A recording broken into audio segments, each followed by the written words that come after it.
No explanation. হ্যাঁ, না চাপ নেই, কোনো চাপ নেই। আমার বউয়ের ব্যাপারে প্রশংসা করতে আবার কোনো চাপ নেই। আগে ওয়াইফ তারপরেও মাতে। আমার কাছে ডিভোর্স ব্যাপারটা খুব একটা বিশাল বড় ক্লিশে, বাবা ডিভোর্স হয়ে যাচ্ছে মানে দুজনের মধ্যে কোনো প্রবলেম আছে, আমার মধ্যে এই।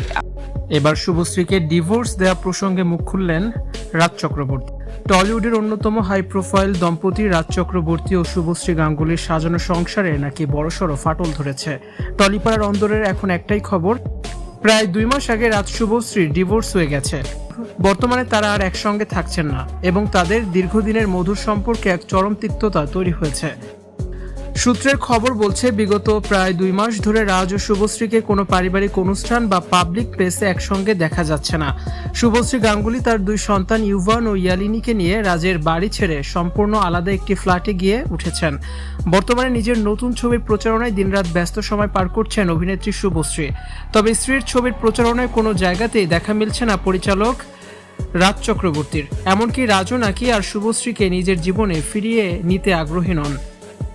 হঠাৎ কেন এমন বিপর্যয় নেমে এলো এই তারকা দম্পতির পরিবারে? টলিপাড়ার গুঞ্জন, রাজ চক্রবর্তীর বিধানসভা নির্বাচনের ভরাডুবি এই দাম্পত্য কলহের মূল কারণ।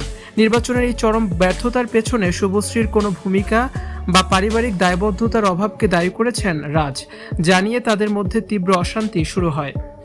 রাজ মনে করেন শুভশ্রীর কারণেই তিনি নির্বাচনে হেরে গেছেন। এই রাজনৈতিক ও পারিবারিক সমীকরণের টানাপোড়েনে শেষ পর্যন্ত ডিভোর্সের রূপ নিয়েছে বলে মনে করছেন অনেকেই।